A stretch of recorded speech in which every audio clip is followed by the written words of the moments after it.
बॉलीवुड के हीमैन या यूं कह लीजिए धर्मेंद्र और हेमा मालिनी के बारे में आपने तो कई सारे लव स्टोरी, कई सारे किस्से सुने होंगे, लेकिन आज इस वीडियो में हम आपको बॉलीवुड के महान अभिनेता राजकुमार साहब और हेमा मालिनी के बारे में अनसुने किस्से और उनके प्यार के बारे में ही कहानी बताएंगे।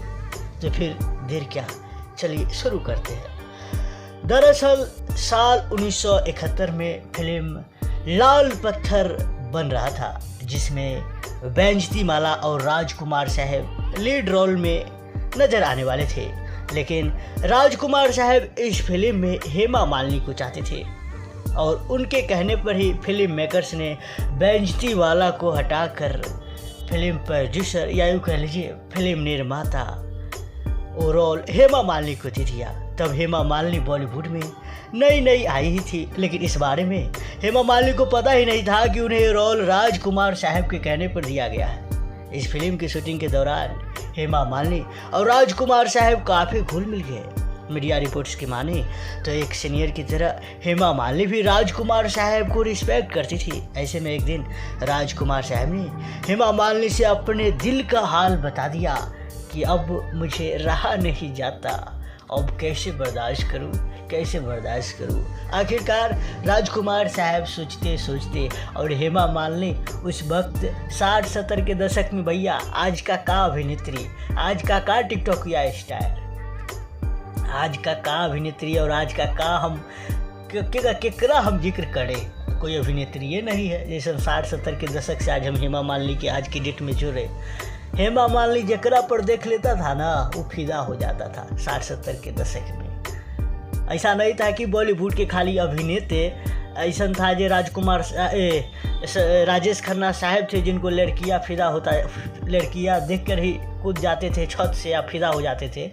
लेकिन ऐसा भी अभिनेत्री भी थी जिनको देखकर फैंस तो देखते ही रह जाते थे और उन पर अभिनेता भी मरते थे। तो वो कोई और नहीं बल्कि हेमा मालिनी ही थी। हेमा मालिनी पर 1-2 अभिनेता नहीं 4-4 अभिनेता भैया फिदा हुआ करता था।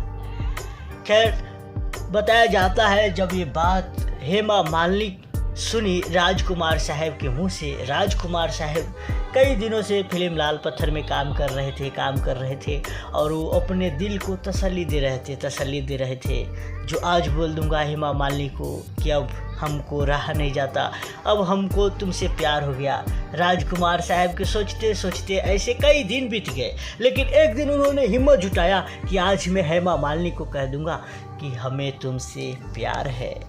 लेकिन जैसे ही राजकुमार साहब ये बात हेमा मालिनी को बोले, हेमा मालिनी ये बात सुनकर दंग रह गई। बात बिल्कुल सही है। उन्होंने राजकुमार साहब से कहा कि मैं कभी इतना उम्मीद नहीं था या मैंने कभी सोचा नहीं था कि आपको मुझसे प्यार हो जाएगा। आपको बता दें कि राजकुमार साहब को उसी वक्त हेमा मालिनी प्रपोजल ठुकरा दी, क्योंकि सबका दिल सब पे फिदा नहीं होता है भैया। और आप लोग तो जानते ही हैं उस ज़माने में 4-4 अभिनेता फिदा थे, लेकिन दिल जीते हेमा मालिनी का तो धर्म जी। और धर्म जी हेमा मालिनी के लिए कई अभिनेता से लड़ाई भी किए, कई अभिनेता, प्रोड्यूसर, डायरेक्टर कई से लड़े। खैर, हेमा मालिनी और धर्म जी के आज 2 बेटी भी है जिसे हम सब जानते हैं, और वही धर्म जी की पहली पत्नी प्रकाश कौर से 4 बच्चे हैं जिन्हें भी हम जानते हैं। उनका बड़े बेटे का फिल्म गदर 2 इन दिनों धमाल मचा रहा है। खैर, आपको अनसुनी किस्से कैसा लगा आप हमें कमेंट में बताइए, और आप ये भी बताइए आपको राजकुमार साहब या धर्मेंद्र, इन दोनों अभिनेता में कौन अभिनेता बेस्ट लगता था। खैर, धर्म जी आज इस दुनिया में है और राजकुमार साहब इस दुनिया को कब का अलविदा कह गए। खैर, इसी तरह आप और किसी रोचक जानकारियाँ जानना चाहते हैं कि ऐसे ही राजकुमार साहब अपने परिवार वालों को बोल दिया था कि जब मैं मरूं इस दुनिया से, जब अलविदा कहूं, तो जब तक हमको अंतिम संस्कार न कर दिया जाए तब तक किसी को बताना नहीं, मेरे फैंस को बताना नहीं। अगर इसी तरह आप जानना चाहते हैं रोचक जानकारियाँ तो आप हमें अनसुनी किस्से तो आप हमें कमेंट में बताइएगा, हम आपको वीडियो इसी तरह बताएंगे या कमेंट में बता देंगे। और इस वीडियो को शेयर कीजिए और नीचे लाल बटन दबा कर इस चैनल को भैया फ्री में सब्सक्राइब कर लीजिए।